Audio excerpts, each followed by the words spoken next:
Page 185 chapter number 12 और 1.2 हमने आज से स्टार्ट करना है। यहाँ से स्टैंडर्ड है ये 610 डील करता है using the work of internal auditors. ठीक है, मैंने कल भी आपको बताया था कि इस स्टैंडर्ड को पढ़ने का ऑब्जेक्टिव ये है, पढ़ाने का ऑब्जेक्टिव ये नहीं है कि आपको इंटरनल ऑडिटिंग करनी है। इसका ऑब्जेक्टिव ये है कि कैसे आपने इंटरनल ऑडिटर का वर्क यूज़ करना है while doing the external audit. तो एक्सटर्नल ऑडिटर के पर्सपेक्टिव में लिखा हुआ है, एक्सटर्नल ऑडिट के कॉन्टेक्स्ट में लिखा हुआ है स्टैंडर्ड। ठीक है, इंटरनल ऑडिट क्या होता है, उसकी क्या फंक्शन है, वो कल हमने 1.1 में डिस्कस किए 7-8। सबसे बड़ा मैंने बताया था monitoring of internal control system है। ठीक है, उसके अलावा बाकी और भी लिखे हुए थे। फिर इंटरनल और एक्सटर्नल में डिफ्रेंशिएट किया हमने। ठीक है जी, यहाँ हमने अपना चैप्टर एंड किया था। आज हम स्टार्ट करेंगे 1.2 से। 1.2 में अगर आप देखें दो बातें करता है, दो बातें। इस 1.2 में दो बुलेट्स लिखे हुए उसने। पहला क्या है, using the work of internal audit. किस लिए? इन ऑब्टेनिंग ऑडिट एविडेंस। आप गए हैं स्टार केमिकल्स, इंटरनल डिपार्टमेंट ठीक था, आपने कहा चलो ठीक है मैं इसका वर्क यूज़ कर लेता हूँ, ठीक हो गया। आधा स्टैंडर्ड ये है हमारा। 1.3 से ऑनवर्ड सारा ही चल रहा है। ठीक है, समझ गए। अच्छा, उसके बाद दूसरा बुलेट क्या है, using the internal auditor to provide direct assistance. Direct, ठीक है, ये डायरेक्ट असिस्टेंस है ना। अगर नेक्स्ट पेज में आए 186 पेज पे 1.4 में, सॉरी 187 पेज में 1.5 में डायरेक्ट असिस्टेंस। ठीक है, 1.4 में यूजिंग द वर्क और 1.5 में डायरेक्ट असिस्टेंस। जो दो कैटेगरी आपके स्टैंडर्ड के पार्ट्स हैं ना, वो ये लिखे हुए 1.4 और 1.5। ये समझ नहीं आता, आपको पता हम चल कैसे रहे हैं, क्या कर रहे हैं। ठीक है, समझ गए। तो डिफरेंस क्या है, 1.2 में using the work, simple work use किया, और दूसरे में आपने क्या किया, डायरेक्ट असिस्टेंस लिया आपने इंटरनल ऑडिटर से डायरेक्ट असिस्टेंस की डेफिनेशन लिखी है, ये बड़ी इंपॉर्टेंट है। Direct assistance is defined as use of internal audit. है ये भी यूज ऑफ इंटरनल ऑडिट, ऊपर पहले पॉइंट में भी यूज है, डायरेक्ट असिस्टेंस में भी आपने क्या करना है, उसका वर्क यूज करना है। लेकिन कैसे? Under the direction, supervision and review of the. Direction क्या होती है? काम से। Supervision during the course of the work. Review, देखिए वो आपका एम्प्लॉय तो नहीं था, लेकिन आपकी डायरेक्शन में वर्क कर रहा है, आप उसके वर्क को सुपरवाइज भी कर रहे हैं, आप उसके वर्क का रिव्यू भी कर रहे हैं, आपको मुलाजिम थोड़ी लगा वो। ठीक है, तो क्या होता है, हम जाके दोस्त जावेद गवर्नर से रिक्वेस्ट करते हैं कि हमें, ये ऑडिट कमेटी से, कि हमें आपके इंटरनल ऑडिटर से डायरेक्ट असिस्टेंस लेनी है। फिर वो उनको अलाउ करते हैं कि ठीक है आप इनको असिस्ट करें, उनकी मर्जी का काम करें। ठीक है, एक है वर्क जैसे आपके जैसा काम किया होता आपने उसको यूटिलाइज कर लिया, ये पहला पोर्शन है। दूसरे में क्या किया, आपने काम अपनी मर्जी से करवाया। सैंपल से कैसे लिए, उससे पूछा भाई तुम सैंपल कैसे लेते हो, ऐसे नहीं यूं लेने। कितने लेते हो, ऐसे नहीं ऐसे करने। कब करते हो, नहीं तब नहीं करना, यूं करना है। Nature, timing and extent of the audit procedures. Document में कितने कॉलम बनाते हो, मैं 6 कॉलम बनाता हूँ, नहीं 2 ऐड करो मेरे लिए। सैंपल से कैसे लेते हो, ऐसे नहीं सिस्टमैटिक सैंपलिंग देनी। फॉलो करेंगे, मैं कुछ एग्जाम्पल है, बाकी तुम आगे जाके पढ़ेंगे इंशाल्लाह। बाकी तुम आगे जाके पढ़ेंगे, सिर्फ समझाने के लिए कि वो आप उससे काम कैसे ले रहे हैं। Under your direction, supervision and review. तो ये दोनों वहाँ पे वर्क यूज कर रहे हैं हम। आप देखेंगे आगे जाके स्टैंडर्ड जैसे लगेगा, स्टैंडर्ड जैसे यार स्टैंडर्ड तो क्यों, वहाँ भी वर्क यूज कर रहे हैं उसका, और यहाँ पे भी क्या करना है, वर्क यूज करना है असिस्टेंस में। लेकिन डिफरेंस क्या है कि असिस्टेंस में आपने काम अपनी मर्जी के, याद रहेगा जी।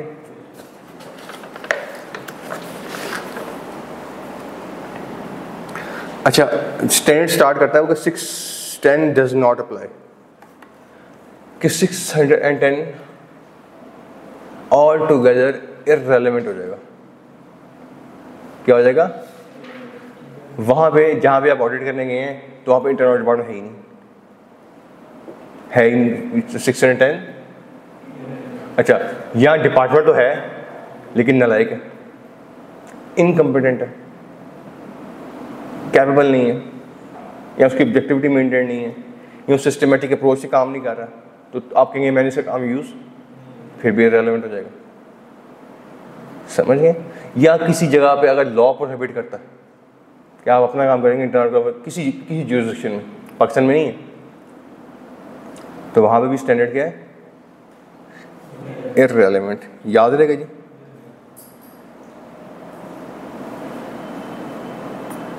चलें आगे, ये पहला पैराग्राफ ही है। आगे कहते हैं 610 के ऑब्जेक्टिव्स क्या हैं, तो 2 ऑब्जेक्टिव्स में लिखे हैं। टू डिटरमिन कि देखें ऑब्जेक्टिव क्या है कि क्या आपने वर्क यूज़ करना है कि नहीं, टू डिटरमिन वेदर कि मैं work whether to use the work of internal audit function और टू ऑब्टेन डायरेक्ट असिस्टेंस।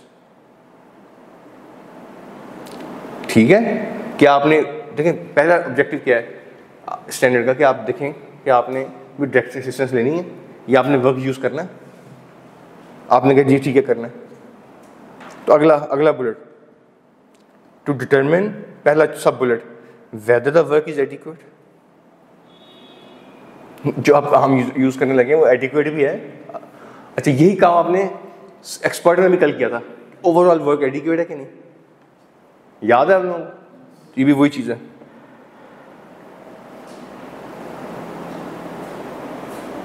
ठीक है, और दूसरा क्या कहता है कि अगर आपने डिसाइड किया कि आपने उसे डायरेक्ट असिस्टेंस लेनी है, डायरेक्ट असिस्टेंस लेनी है, तो क्या आप अप्रोप्रिएटली डायरेक्शन दे सकते हैं उसको सुपरवाइज कर सकते हैं और उसके काम को रिव्यू कर सकते हैं। अप्रोप्रिएटली का वर्ड लिखा हुआ है, इससे पहले इसको अंडरलाइन कर लें।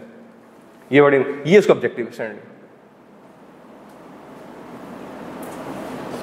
ठीक हो गया, चलें आगे। अच्छा, आगे फिर जब आपने डायरेक्ट असिस्टेंस लेनी है कि नहीं लेनी, वही काम करेंगे जो हमने एक्सपर्ट में किया था। वहाँ क्या किया था, उसकी कॉम्पिटेंस, कैपेबिलिटी, ऑब्जेक्टिविटी चेक की थी, यहाँ भी करेंगे। ठीक है, याद रहेगा। अच्छा, कॉम्पिटेंस कैसे करेंगे ऑडिटर की, इंटरनल ऑडिटर की? क्वालिफिकेशन क्या है, किस बॉडी का मेंबर है, एक्सपीरियंस कितना है, आर्टिकल्स कहाँ से किए हैं, रेलेवेंट फील्ड में उसका कितना एक्सपीरियंस है। ठीक है, इंटरव्यू कर लेंगे उसका, यही होगा ना।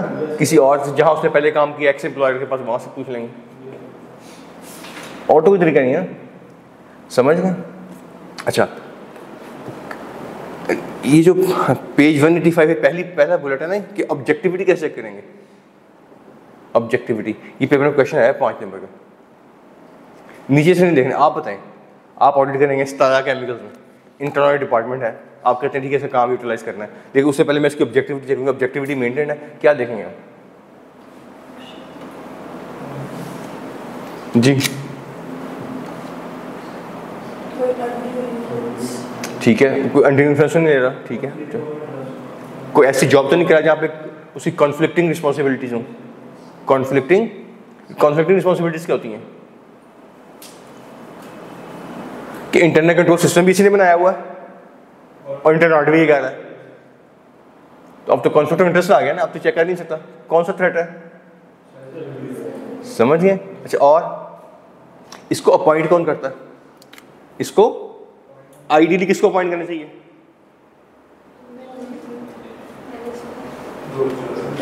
दो से आज ग्रेट गवर्नेंस को, ताकि उस मैनेजमेंट का कोई प्रेशर ना हो उस पर। अगर वो चीफ सेक्रेटरी के खिलाफ या डायरेक्टर के खिलाफ बोलना चाहिए, खुल के बता सके 2 से 4 गवर्नेंस को। तो अपॉइंट कौन करे उसे आइडियली? 2 से 4 गवर्नेंस या उसकी अंडर जो कमिटीज काम कर रही हैं आइडियली। अच्छा, इसको रिपोर्टिंग किसको करनी चाहिए आइडियली? इन्हीं को ही। अगर वो चीफ एग्जीक्यूटिव को रिपोर्ट कर रहा है, चीफ एग्जीक्यूटिव को या सीएफओ को रिपोर्ट कर रहा है, तो उनके खिलाफ क्या बोलेगा? समझ गए? कोई मसला है तो हम ऑब्जेक्टिविटी कैसे देखेंगे? नंबर 1, कॉन्फ्लिक्टिंग रिस्पॉन्सिबिलिटीज होनी है। इसको अपॉइंट कौन करता है? इसको आइडियली ये रिपोर्टिंग किसको करता है आइडियली? इसका रेम्यूनरेशन कौन डिसाइड करता है आइडियली? समझ रहे हैं? अच्छा, इसकी रिपोर्ट्स पे एक्शंस लिए जाते हैं। अगर किसी जगह पे इसकी रिपोर्ट पे एक्शन लिए जाते हो तो इसका मतलब क्या है कि इसकी ऑब्जेक्टिविटी मेंटेन है। ठीक है, हम एक मीटिंग में थे, ऑडिट की मीटिंग थी, तो उन्होंने कहा इंटरनेट पे बुला देते हैं। ठीक है, इंटरनेट ऑडिटर आया तो चीफ एग्जीक्यूटिव कोई और बात शुरू कर दी उसने, कोई अपनी कोई फैमिली का मैटर डिस्कस करना शुरू कर दिया। तो बात करते करते उसने चीफ एग्जीक्यूटिव उसने इंटरनेट में देखा, उसने कहा जी कहता क्यों बोला नहीं?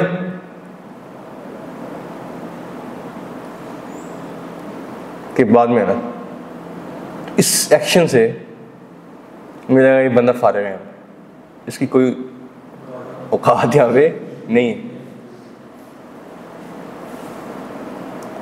या उसकी रिपोर्ट पकड़ते हैं, कहते हैं हाँ जी ठीक है बाद में देख लेंगे। वो कमरे से निकलता नहीं, उसकी रिपोर्ट बास्केट में चली जाती, एक डमी सी रखी हुई है, रबर स्टैम्प सी रखी हुई है हमारे वज़ीर-ए-आज़म की तरह।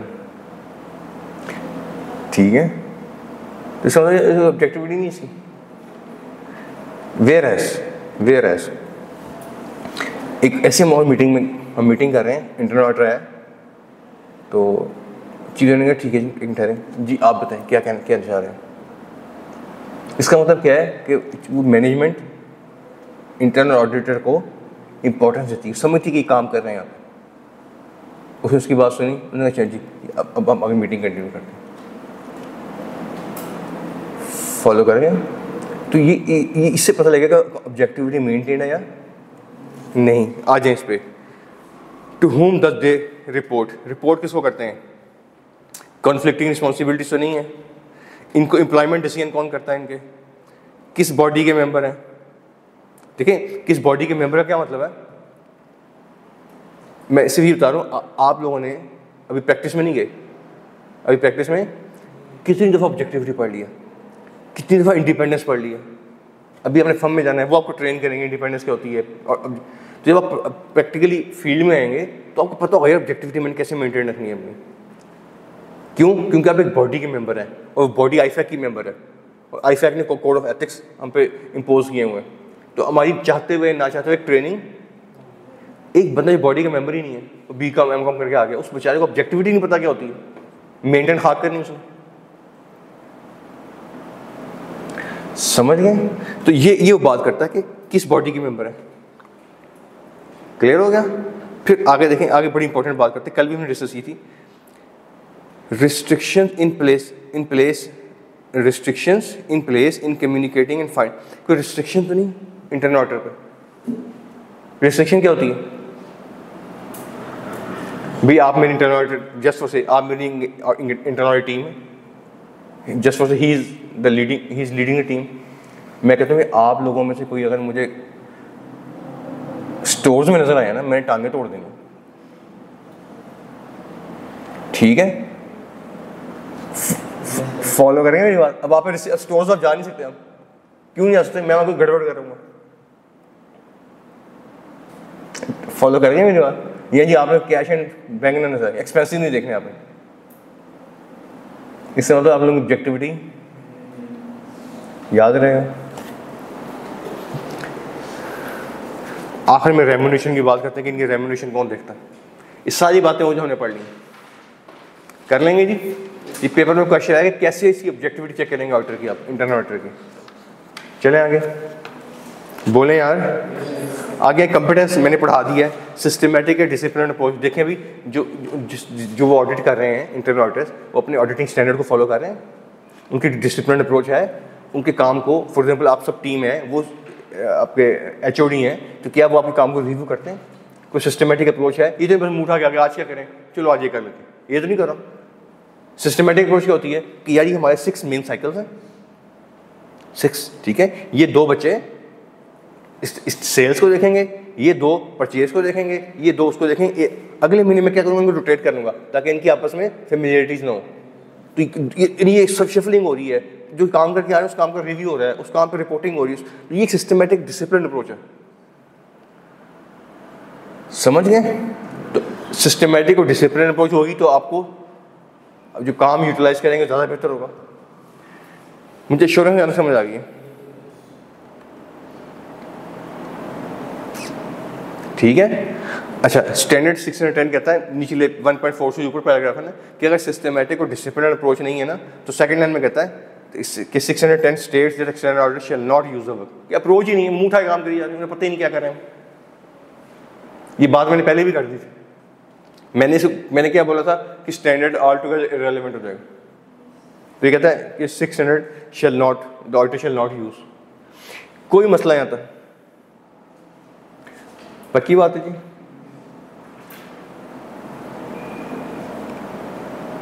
चले आगे, चलें जी आगे। Using the work of internal auditor. अच्छा, 1.4 और 1.5 टेक्निकली एक ही चीज़ है। वहाँ भी 1.4 में वर्क यूज़ कर रहे हैं तो नाम से ये यूजिंग द वर्क, ठीक है? और 1.5 में भी वर्क यूज़ कर रहे हैं। डायरेक्ट टैक्सेशन कोई अलग चीज़ नहीं है, सिर्फ क्या है कि जो उसने वर्क किया है under your direction supervision review किया, ठीक है? और ये ऐसा नहीं कि देखिए वो भी वही काम कर रहे हैं जो हम कर रहे हैं। आप तो कहते हैं यार तुम स्टॉक काउंट कैसे करते हो, वैसे ये ऐसे नहीं, इस वैसे कर लेना यार मटेरियलिटी यूँ नहीं, ये ले लेना, परफॉर्मेंस मटेरियलिटी ये सेलेक्ट कर लेना, ये जो इंटरनल कंट्रोल चेक कर रहे हैं तुमने ये मेरे आने पे कर लेना है, हम इकट्ठे करेंगे, ठीक है? ये तुम HR सैलरीज का शीट बनाते हो ये 2 कॉलम नहीं ऐड कर लेना जो पहले नहीं करते। यही हो ना, और क्या आप उसे करवाना है, ठीक है? समझ गए? आए जी, using the work of internal auditor. Paper में क्वेश्चन आया हुआ है कि कौन कौन से एरियाज हैं, टिपिकल एरियाज, ठीक है, जहां पे आप इंटरनल ऑडिटर का वर्क यूज कर सकते हैं। नीचे से नहीं देखना, पढ़ा हुआ है आपने सारा, ठीक है? कॉन्फिडेंस किया करें अपने उस पे नॉलेज पे, ठीक है? ये मैं इसलिए करवा रहा हूँ कि बहुत से पेपर में क्वेश्चन आने जो आपने अपनी अनसीन होने नहीं देखे होंगे आपने, तो वहाँ पे तो खोपड़ी संभाल करनी है ना, तो थोड़ी सी प्रैक्टिस यहाँ कर लेते हैं, ठीक है? आप बताएं कौन कौन से एरियाज हैं जहाँ पे हम इंटरनल ऑडिटर का वर्क यूज़ कर सकते हैं?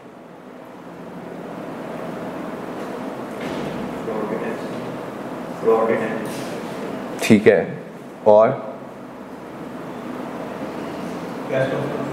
ठीक है, वेरी गुड। देखें आपके ऑडिट प्रोसीजर कौन से थे? रिस्क असेसमेंट, और तो उसने भी रिस्क असेसमेंट की होगी, वो भी किसी बॉडी का मेंबर होगा ना, हो सकता है वो ACCA का मेंबर हो, या हो सकता है वो भी चार्टर्ड अकाउंटेंट हो, आप भी चार्टर्ड अकाउंटेंट, वो भी चार्टर्ड अकाउंटेंट है, तो उस गरीब की भी रिस्क असेसमेंट ठीक हो सकती है, बल्कि ठीक ही होगी, हमसे बेहतर होगी। हम तो 20 दिन के लिए आए हैं, वो हजरत बैठे हुए हैं पूरा साल, तो क्यों नहीं ले रहे उसके रिसर्च चेक करें, ठीक है? फिर आपने क्या किए थे? टेस्ट ऑफ, उसने भी करने, समझ गए? फिर आपने टेस्ट ऑफ, उसने भी करने, एनालिटिकल उसके भी यूज करने, ठीक है? फिर स्टॉक काउंट आपने भी करना है, उसने भी किया होगा, समझ गए? याद रहेगा? अब पढ़ लेते हैं, कोई कहता रहेगा हम चेक कर लेंगे। तो पहला क्या है? टेस्ट ऑफ कंट्रोल्स, दूसरा क्या है? सब्सटैंटिव टेस्टिंग, तीसरा है इन्वेंटरी, और चौथा क्या है? हमने पढ़ा था क्या वर्ड पढ़ा था इसके लिए? ऑडिट ट्रेल, ठीक है? वॉक थ्रू टेस्ट, याद है आपको? वॉक थ्रू, तो वॉक थ्रू टेस्ट की बात करता है 4th में, और 5th में क्या कहता है? Compliance with laws and regulation. आपने भी चेक करनी, उसने भी चेक करनी, याद रहेगा, दोबारा पढ़ने की जरूरत नहीं पड़ेगी।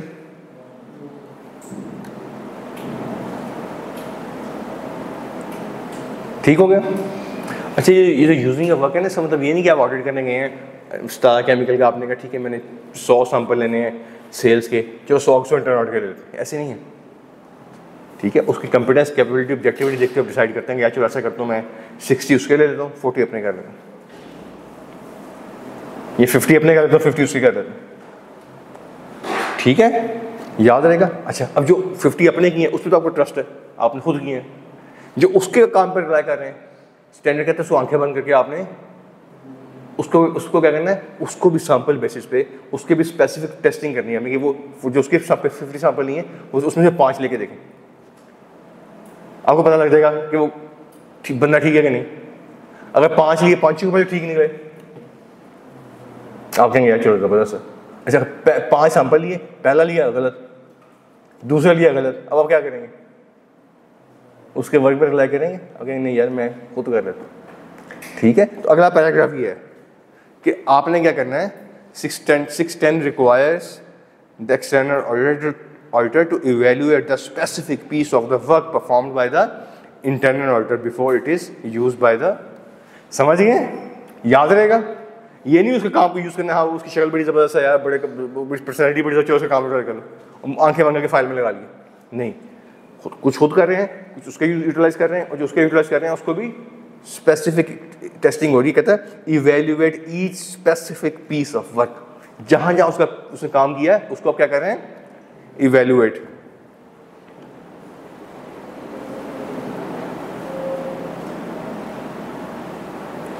याद रहेगा। नेक्स्ट पैराग्राफ में बड़ा जेनेरिक्स है, मैं पढ़ता हूँ उसे। कहता है as the basis of determining the area of, ठीक है, कि किस एरिया में काम करना है आपने उसको यूटिलाइज करना है, किस एरिया में, ठीक है। और दूसरा कहता है एंड एक्सटेंड टू विच, और कितना करना है, कहाँ करना है उसको वर्क यूटिलाइज, और कितना करना है, समझ गए। क्या करना है ऑडिटर ने, the external auditor shall consider the nature and scope of the work that has been performed by, देखेंगे उसने उस एरिया में कितना काम किया हुआ है, and its relevance to the external auditor's overall strategy and plan. ठीक है, याद रहेगा कि आपने जब देखने का उसका काम यूटिलाइज करना है, कहाँ करना है, किस एरिया में करना है, और कितना करना है, एक्सटेंड कितनी होगी। जब मैं कह रहा हूँ 50-50, 60-40, 75-25, 90-10, ये कितना करना है, ये किस पे डिपेंड करेगा। ठीक है, एक बंदा है, एक्सपर्ट है, HOD है, आप उसको आपने काम दिया, आपने कहा 5 जगहों पर ठीक काम किया इसने, लेकिन ये बंदा ना इन्वेंटरी में वीक है, तो इन्वेंटरी में क्या करेंगे, उसके काम को यूटिलाइज नहीं करेंगे, या एक्सटेंड कम कर देंगे। ऐसे ही हर बंदे की कहीं ना कहीं वीकनेस होती है। मेरे ये 14 चैप्टर है, तो मुझे पता है मैं इन 14 चैप्टर के साथ इक्वल नहीं जस्टिस कर सकता। कुछ मेरे बड़े अच्छे हैं, कुछ मैं जान छुड़ाता हूँ मुझसे। ठीक है, फॉलो करेंगे मेरी बात।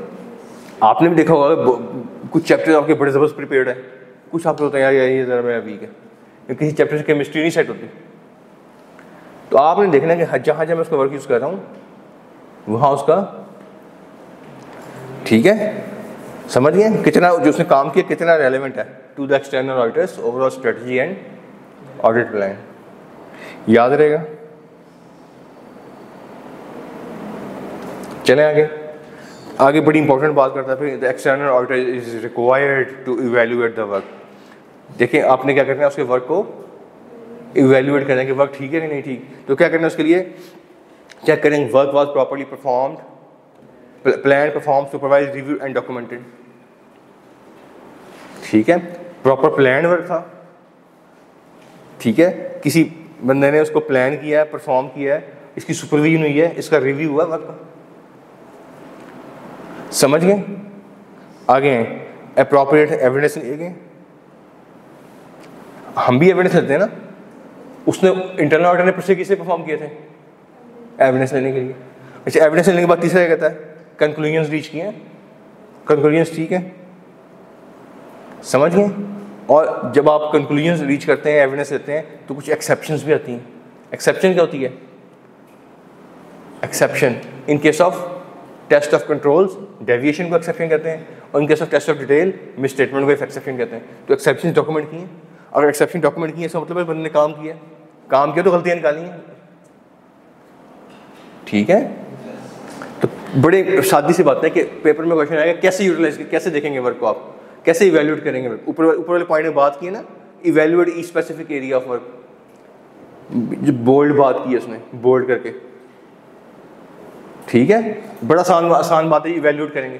भाई कैसे करेंगे, ये इसने फिर 4 बुलेट्स लिखे हैं उसके, क्या करेंगे ये, ठीक है, ठीक है, इवेल्युएट करेंगे कि उसको work was properly plan, perform, supervise and review, proper audit से परफॉर्म किए गए हैं, एविडेंस लिया गया है, कंक्लूजन रीच किए गए हैं और एक्सेप्शन रिपोर्टिंग हुई है, एक्सेप्शन डॉक्यूमेंट हो रही है।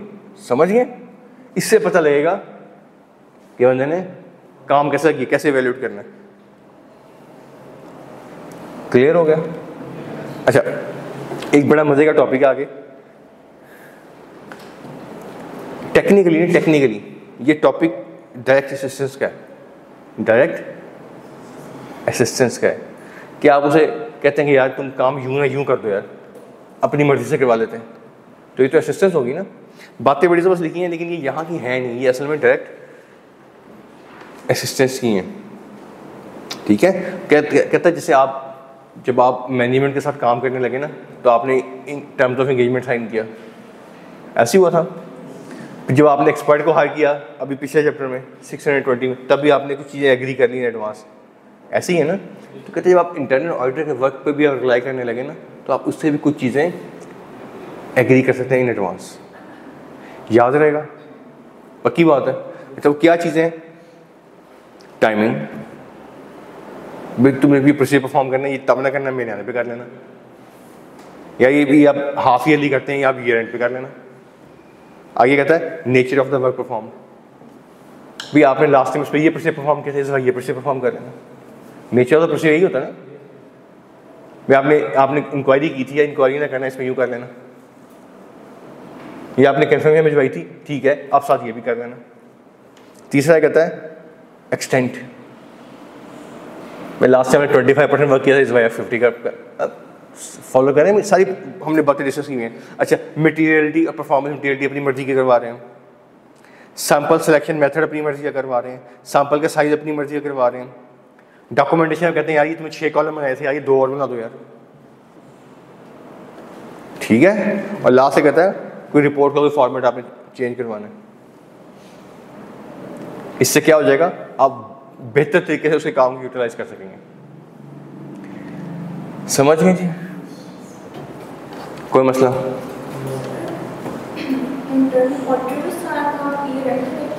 नहीं, वो तो पूरा साल का होता है ना, वो काम तो पूरा साल का एम्प्लॉई है ना, ये पूरे साल का हायर्ड बंदा, वो तो अपना काम कर रहा है।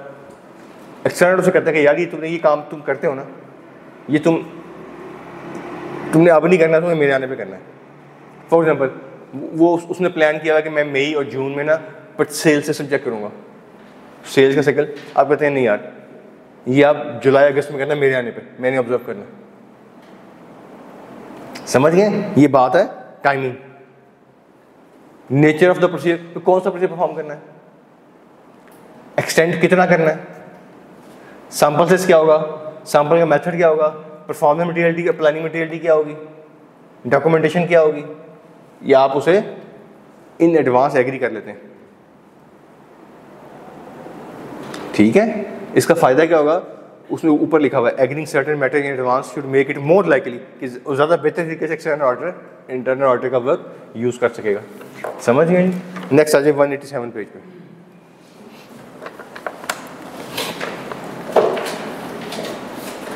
चले आगे, इसको पढ़िए, कौन पढ़ेगा इसे यार? Having evaluated the internal auditor's specific areas of work, the external auditor will then perform further procedures on some of the specific. यहाँ पढ़ के कुछ वर्क को आपने स्पेसिफिकली चेक करना है, कुछ वर्क को जो हमने जो मैनेजमेंट इंटरनल ऑडिटर ने काम किया हुआ उसको एज इट इज उस पर ट्रस्ट नहीं कर लेना, हमने उसको स्पेसिफिक एरिया फील्ड को चेक करना है। कैसे करना है ये बातें लिखी हुई हैं, ठीक है। पहला कैसे कहता है मेकिंग, उससे पूछे भी मुझे देख कहता है क्या करें, आप उससे पूछें क्या किया आपने, इंक्वायरी करें कैसे किया, ज़रा मुझे बताएं, ज़रा एक्सप्लेन करें। वो एक्सप्लेन करेगा, पता लग जाएगा बंदे ने काम किया है, उसका इंटरव्यू कर लें, मैं तुमने काम किया, शीट बनाई, कैसे बनाई थी, क्या किया था, क्या हो रहा था, कैसे हो रहा था, ठीक है। आगे जब वो काम कर रहा हो उसको ऑब्जर्व कर लें, ठीक है। उसके काम का रिव्यू कर लें। तीसरे पॉइंट में क्या कहता है,